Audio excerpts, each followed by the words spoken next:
I wonder if I can make a cool VFX explosion behind me. Let's find out.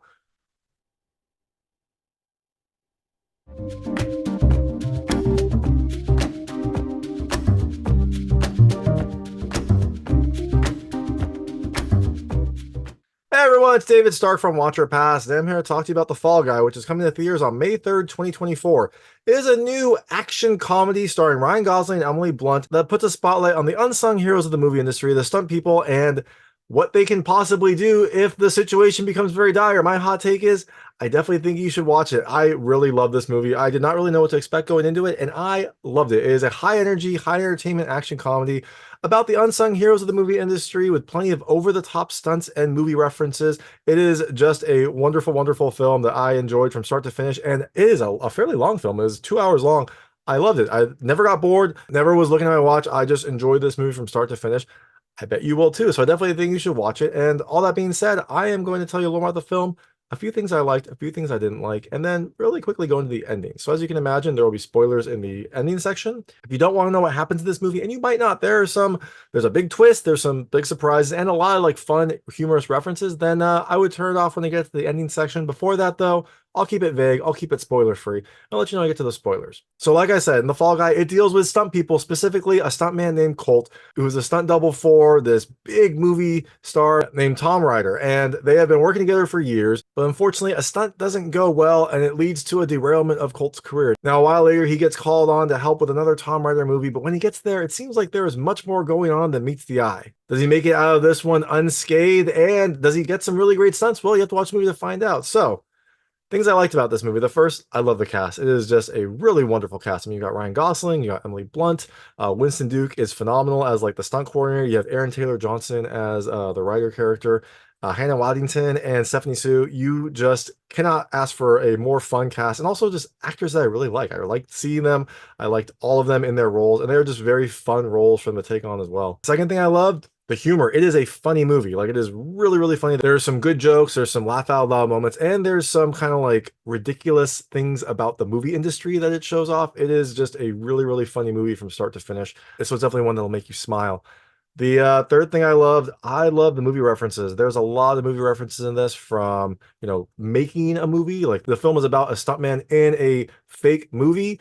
And so you get a lot of like fun references from that angle, but then you also get movie references if you are into movies. There's some movie quotes, there's some ribs on various actors and things like that. It is a really funny film if you are kind of like interested in the movie industry or if you just like movies in general, which if you're watching this video, I assume you do. So it's probably something that you will like. And the last thing I loved, the stunts. I mean, this is an action comedy. The comedy is really good. The action is also really good. And part of that is these just gratuitous, over the top stunts that this film keeps throwing at you. Like the fight scenes are big, the explosions are big. Everything about this film has big, big stunts because the whole thing is like glorifying like the stunt person, the stunt community. And so in doing that, they have very, very big, fun, enjoyable, over the top stunts to really showcase what they can do. And it is just a visual treat throughout. So there really wasn't anything I didn't love about this movie. Like I said, I enjoyed this from start to finish. It is on the longer side, but it didn't really feel like it. It is just a really, really fun movie that I think you'll enjoy. So definitely check out The Fall Guy coming to theaters on May 3rd, 2024. And if you do see it, let me know what you thought. Let me know what you liked and didn't like. Let me know what I got right and wrong. I would love to hear it. And I'm going to go into a plot synopsis and ending right now. So if you don't want to know what happens in this movie, and you probably don't, there are some big twists along the way. I would turn it off now because there will be spoilers. So, like I said, The Fall Guy starts with Colt, who is the longtime stunt double to Tom Ryder. He's on top of the world. He's doing what he loves. He's in these big movies. He's kind of following Tom throughout his career, and has a budding romance with a like camera person, a camera operator named Jody, who is played by Emily Blunt. Colt is on top of the world. He is loving life, but all of this kind of gets derailed when he has to do another take on a stunt, and something goes wrong. I guess he falls a little bit too far. He hits the floor. He breaks his back, and his career is kind of over. Now, we come back to him about 18 months later. He is recovering from it. You can see that he's like, trying to massage his back. It's still tight. He is working at a restaurant. He is staying in like a, not great apartment.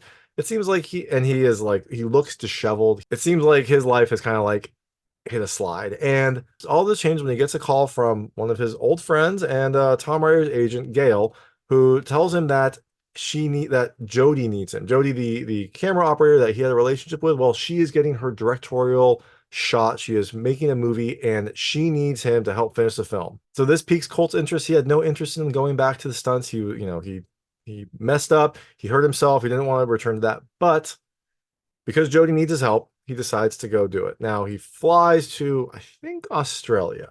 I think they're Australia. At least that's where it's set. Gets there, reunites with his old like stunt friend who is now the stunt coordinator for this film, Dan, played by Winston Duke. And everything seems to be going fine. He does the stunt. It is a car cannon rollover stunt. It is a really well done stunt. Like the stunts are fantastic. And he gets out, and Jody sees who it is, and she is shocked. And Colt is a little confused because he thought that Jody specifically wanted him to be here, and she had no idea he was coming. She is, she said basically like anyone but him.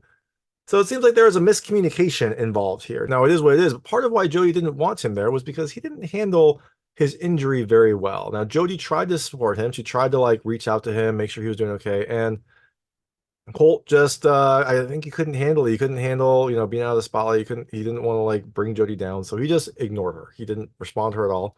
Not the right move, but this obviously caused her to be a little bit angry at him. Now, when she sees him again, a whole bunch of emotions start, I think, rekindling. Probably a lot of anger, but maybe some other stuff as well. But initially, she is not happy that he's there. So they finish the day. They do some more stunts. She like makes him redo a painful stunt over and over just to punish him. And then also has this like really fun scene where she's describing her movie, and it seems to be kind of basically a space opera retelling of their relationship and the pain that she felt. And there's this really fun scene where she is describing it to him. It's very clear that she is talking about like their relationship, and she's like, what do you think he should do? What do you think the hero of this movie should do? And he kind of has to awkwardly respond. But they get through the whole day. At the end of the day, Colt just wants to go home. But Gail says that the real reason she called him there is that Tom Ryder is missing and he needs to go track him down. Like Colt knows Tom very well. They worked together for years. He basically considered Tom a brother before he got injured. When he got injured, Tom wasn't really there for him. But she says that he's the one that can go track Tom down, and she sends him to Ryder's apartment to go figure out what happened. So Colt, wanting to help Jody, wanting to make sure her movie gets made, doesn't want like the star to like disappear. He goes to the apartment, but when he gets there, he gets a call from Jody, and there's this really fun scene where like Jody, seeing Colt again, started to like have ideas fire in her head about the movie, and she started to like think about ways that she could help finish her movie. She's stuck on the last act of the film, and so she is trying to finish it. And when Colt showed up, that seemed to like rekindle some creative juices in her, and so she talks through a scene with him, and it's a really fun like meta moment because she talks about how she wants there to be like a split screen scene where they, the hero and his love interest are on the screen, but they're split, and there's this like chasm between them, even though they're so close, they're in separate locations. And then in this moment, the movie itself becomes split screen, and you hear their conversation. You see basically the same thing happening between Jody and Colt as she's describing in the movie. It's again another like fun like meta movie reference, and also a fun like comedic moment, and also like a kind of heartfelt moment. They talk about this. Colt listens and encourages her. And when Jody hangs up, that is when Colt gets attacked. Colt gets attacked by Iggy, who is Ryder's girlfriend and co-star on the film. She attacks him with a sword. They have this like fun, again, over the top fight where you get to see all these really cool stunts. All this stuff breaks. It's really, really entertaining. And then when they finally stop fighting, Iggy tells him that, Ryder's gone. Ryder's not here. He probably is at the club getting drugs. And she directs him to a club that Ryder goes to. Colt goes to the club. It's a long night, but hey, he wants to get this done. He goes to the club, but he goes in pretending to be Ryder. That's the only way he's going to get into this club. And when he gets in, the drug dealer sees him, realizes he's a stunt person, and still calls him over, gives him a drink. They talk. You find out that Colt's drink was spiked, and that is when some of the drug dealers like goons show up. But Ryder's a stuntman. He is able to fight. He's able to like, he's got martial arts training. He has all sorts of stuff. So he fights off the goons, tries to get the drug dealer. The drug dealer runs, gets out of the club, gets into a car, and starts driving away. Now, how is Colt going to stop this? How is Colt going to stop this car? Well, he's going to do it the way that he knows how. He gets in front of the car, it hits him, but because he's a stuntman, he knows how to like take a car hit. So he rolls on top, rolls off, the car stops, and Colt was able to get some information from the drug dealer. The drug dealer tells him that Ryder gets his drugs in their hotel through this like special code word. There's a person at the hotel that he gives a code word to, and that person will tell him where the drugs are in the hotel. Pretty elaborate scheme, but Colt thinks that maybe this is where Ryder is. So he goes to the hotel. This is the hotel where everyone is staying at. This is like the cast and crew hotel. I don't think Ryder's staying there because he just got there, but this is where everyone else is staying. He manages to get to the room. He gets into the room, and when he gets in there, it's empty. Except while he's exploring, he finds in the bathtub there is a body on ice. And he's like, this is not good. So he really quickly gets out of there. He tries to like figure out what to do. And when he's trying to like talk through it and figure out what to do, some cops show up. Right, a Colt thinking like, okay, I gotta take them to this body. Like there's a dead body there. I gotta show them. Takes the cops up there, but the body's gone. Like, okay, that was weird. A weird night, a weird cap to Colt's night. But the next day on the set, Jody is inspired. Ryder still hasn't shown up. Jody gets Colt to like do all the stunts, do like a fight scene where they're just gonna like fix his face in post. So basically he stands in for Ryder doing a lot of like fight scenes, action scenes. He does a great job. It's a really fun, day of shooting. At the end of the day, Jody tells Colt that she wants him to go do karaoke. Like they're all gonna go do karaoke to celebrate the good filming day they had. And she invites Colt to go as well. Colt says he will, but before that, he sees Ryder's assistant like packing up a bunch of stuff uh, in a car, and it looks like she's about to head out. So he goes and talks to her. She's walking Ryder's dogs, and one of the dogs is this dog Jean-Claude that I guess Colt had done a film with. Jean-Claude remembers him. He runs up to him. They have like a fun reunion, and so Colt helps her walk the dogs while he's like trying to get some more information. And eventually, when they get to the dog park, Ryder's assistant Allison tells him that she has Ryder's phone and that it has some bad information on there, stuff that could ruin a Hollywood career. And so she offers to give it to him if he can get her a producer credit on the movie. He's like, I can't do that. She's like, you know the director, like you can get this done. He hasn't promised this, but she gives it to him anyways. I think she didn't want to have it on her. I think she knew that it was a bad thing. So Colt gets Ryder's phone. Seems like everything's going well, but then they get jumped by some goons, and Allison gets kidnapped by the goons. Colt gets left, and he wakes up just in time to see them get into a garbage truck and drive away. Colt pursues along with Jean-Claude. They pursue the garbage truck. They're able to get onto the garbage truck and have this, again, really over-the-top, stunt-ridden fight scene where they fight off the goons, trying to stop it and trying to save Allison. Now, the goons are really interested in Ryder's phone. They ask Allison where the phone is. She doesn't have it because she already gave it to Colt. But Colt and Jean-Claude and Allison are able to fight the goons off and stop the garbage truck. Colt, after everyone's safe, tries to make it to karaoke. He wanted to do karaoke the entire time. He gets there. It's too late. Jody's already left. Most of the people have left, but his friend Dan is there. Now, Colt has the phone, and he tells Dan that there's some important information on here. Dan doesn't know what to do, but they brainstorm and get a tech person involved. And the tech person says it'll take like 3 days unless they have the passcode. And that's when Colt remembers that Ryder probably has a passcode written down in his apartment. Ryder has a very bad memory, so he writes everything on Post-it notes, and you get to his apartment, and it is just like a Beautiful Mind level of Post-it notes. So Colt decides to go back to his apartment to try to figure out the passcode, and he takes Dan with him. They get to the apartment, they sneak around, they eventually find the passcode, they unlock the phone, and on the phone you see a video. Ryder is messing around at an after party, and he kicks his new stunt double, Henry. He kicks Henry. Henry falls down, breaks his neck, dies. So there's a video of Ryder killing his stunt double. Colt is like, that person looks really familiar. Person is the person that Colt saw on ice that one night when he was at the hotel where the body disappeared. So it seems like Ryder killed his stunt double and then for some reason was storing it on ice. You don't really know why, but it seems like this is what they need. This is why Ryder's been in hiding, because he accidentally killed his stunt double. They're trying to figure out what to do, but then they see a news story where we find out that Henry, Ryder's new stunt double, was found dead in the hotel. The hotel that Colt was at, the hotel that the cast was staying at. He was found dead in there, and the prime suspect is, wouldn't you know it, Colt. There is video surveillance footage of him going into the hotel room, because he did, when he was directed there, and leaving. So he is the prime suspect. They think that he maybe killed Henry, and so they are looking for him. Now, while Dan and Colt are trying to figure out what to do, the goons show up again. There is another over-the-top fight sequence in this apartment. Dan is able to escape. Jean-Claude is able to escape. And Colt has to escape in a more dramatic way. He has to run and jump off the loft, like balcony, onto a boat. And when he crashes through the boat, he's fine because he's a stuntman. He can take those falls.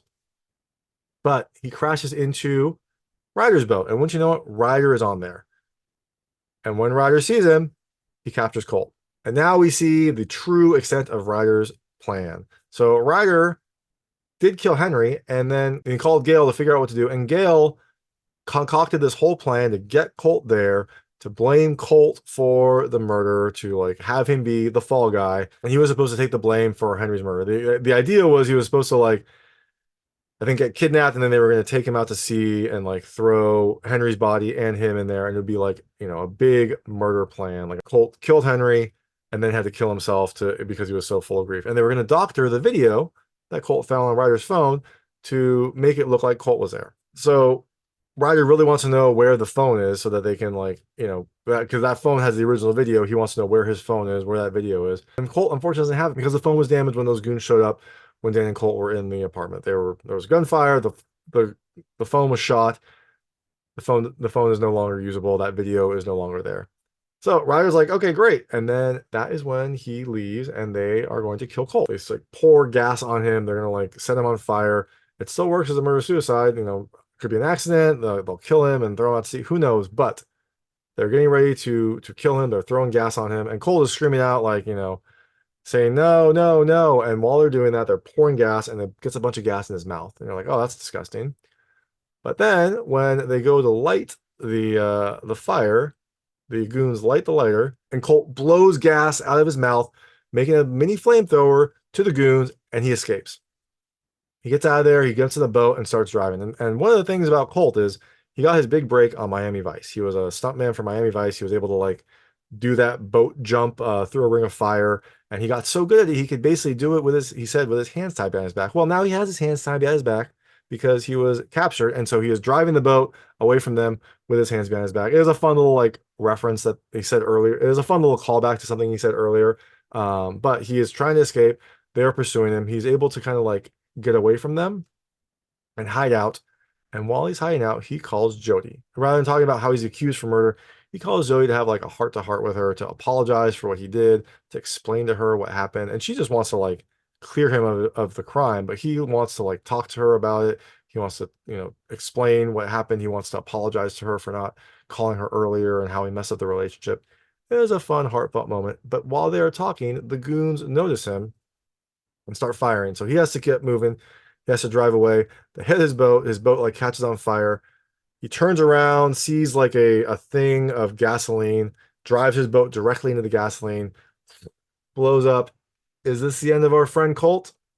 Well, no, you find out very quickly it's not. I kind of wish they would have actually held this out a little bit longer, held the suspense out. I mean, you knew he wasn't dead, but they should have held the suspense out just a little bit. Very early on, you see him like swimming underwater, escaping. So you know that he's not dead. But everyone else thinks he is. The next day, on set, he sneaks into Jody's dressing room, and that is when he explains to Jody like everything that happened, what Ryder did, but there's no proof. They're trying to figure out how they're going to how they're going to clear Colt's name, how they're going to fix this. And Jody comes up with the idea that they will make Ryder confess to it. Ryder is really bad with his mics. There's some footage earlier where they're watching some of the B-roll and some of the other stuff, and Ryder forgets that he's mic'd up and like says ridiculous things while he's on camera. So their plan is to get Ryder to confess during a scene where he doesn't remember he's mic'd up. So they map out this whole end sequence to get this to happen. Ryder shows up now that he thinks that Colt is dead, now that he thinks that everything is like tied up. He shows back up to the set and he is ready to finish the movie. They have this really dramatic scene where he's going to drive and there's going to be this really big stunt. They tell him that they're not actually going to do it. It's all going to be in green screen. And so he does the scene in green screen, but just at the last minute, Colt pops into the car. They drop the green screen and he starts driving away. Now, while he's doing this, he's trying to get Ryder to confess, to what he did. He's trying to get Ryder to say that he killed Henry and framed Colt. It takes a little bit, but they're filming like an actual scene. So there's explosions. This culminates with a really amazing, like impossible jump that they do. And so during this, Ryder gets kind of flustered with everything that's happening, and he eventually confesses to what happened. He says that he killed Henry. He's going to blame Colt, the whole thing. It all gets recorded. So they do the stunt. Everything gets recorded. It seems like everything is fine, but that is when Gail, who is the mastermind behind all of this, goes and steals the recording and tells Ryder and all the other goons, the other people are like, people in Ryder's entourage together. They have a helicopter dropping. They're all going to jump on the helicopter, leave. The evidence will be gone. They'll, fix everything in post, and Ryder's reputation will be fine. Now, clearly, Jody doesn't want this to happen. Colt doesn't want this to happen. Dan doesn't want this to happen. Most of the movie people don't want this to happen. And so they decide to fight back. So the stunt community come together to stop the goons. And so there's this really fun scene where Dan is like, gets all the stunt people together and they go and fight the goons in this, again, over the top fight scene. You've got everyone like going to fight, and then you have like a bunch of motorcycles jumping in to help out. And then you have them using all their like props. They use pulleys that like attach to the goons, and then they get like thrown up in the air as the pulleys would. It is a fun fight scene, but for Ryder and Gail, they managed to get onto the helicopter and it starts to take off. Now, while it's taking off, Dan blows a bunch of like charges around the helicopter because it's still a movie set. And that causes the helicopter to not be able to get the lift it wants. It messes with the helicopter just enough time for Colt to get on a like rig, get on a camera arm. Jody drives him over to the helicopter and he jumps from the camera arm to the helicopter. Gets up there. He's fighting with Gail. He's fighting with Ryder. He's trying to get the footage. They go back and forth. It is another exciting, over-the-top, stunt-heavy scene. And during this, Dan sees what's happening and he gets like an inflatable mat, like an inflatable cushion, drives it under the helicopter. So Colt has an exit strategy. Eventually, Colt is able to get the footage. He's able to like fight them off and jumps off the helicopter onto this new mat that was right there. So success. Colt has a confession. He survived. The movie is saved. He sees Jody. They kiss. Everything is fine. And then you see the like culmination of all this. It is a Comic-Con panel where they're showing the trailer for Jody's movie Metal Sturm. And during this, you see like some really cool scenes. You see like a lot of the action. And then you find out that they recast Ryder's character as Jason Momoa. So you see like basically the movie that you just watched being made, except Jason Momoa is now the like lead character in a lot of the scenes that he redoes in a Jason Momoa style. It was really funny. It was like a really fun cameo for him and a really nice culmination for the movie. They still used Colt stunts because you don't see the character, but Jason Momoa is now part of the movie. After this, you see Colt, Jody, and Jean-Claude on the beach, being happy, enjoying life, finally taking that vacation they talked about for years and years and years. They're finally doing it now that the movie is done and Jody can take a break and Colt can be there for her. So all's well that ends well. Jody and Colt are together. Jean-Claude is there, the fun dog, and the movie was made. So all success. That is the Fall Guy. And during the credits, there are two, important things that you should stay for. One, there are a bunch of scenes of like the stunt performers during the credits. So again, a good, reference. The movie's about stunt performers. The credits have a bunch of footage of the stunt performers like doing their thing, like showing how these stunts were performed. It's a really fun sequence to watch. And then after that sequence, you get a stinger, which you should definitely stay for. And during the stinger, you see Ryder and Gail coming out of the helicopter. The helicopter seems to have crashed or at least landed roughly. They're coming out of the helicopter and a bunch of cops pull up. And when the cops get out, you might see that they are two of the original characters from the Fall Guys TV series. Now, I don't know if this movie is based on that TV show. It seems like the story is similar, but also very different. But they at least had enough awareness to get Lee Majors and Heather Thomas, from the original characters from that TV show, to have a cameo here. So the cops that show up are Lee Majors and Heather Thomas. They show up to arrest Ryder and Gail. So Ryder doesn't want to get arrested. He tries to flee. He runs onto essentially a like movie minefield. It's already set up for explosions. And as he's running out, one of the mines goes off, and there goes Ryder. So a fun cameo. We find out that Ryder got what he deserved. And that's The Fall Guys. That is the movie. Like I said, I definitely think you should watch it. I really enjoyed it from start to finish. I thought it was a really fun movie, just a really good overall experience. So check it out when it comes to theaters on May 3rd, 2024. And if you do see it, let me know what you thought. Let me know what you liked and didn't like. Let me know I got right and wrong. I would love to hear it. And thanks so much for watching. If you like this review, please like and subscribe to this channel. It helps me out a lot. Make sure all my new content goes straight to you. Thank you. It was a stunt double for this big movie star named Tom Ryder. What is the fuck his name? Camera person, a camera operator named Jody Thomas. Jody Thomas? Named Jody.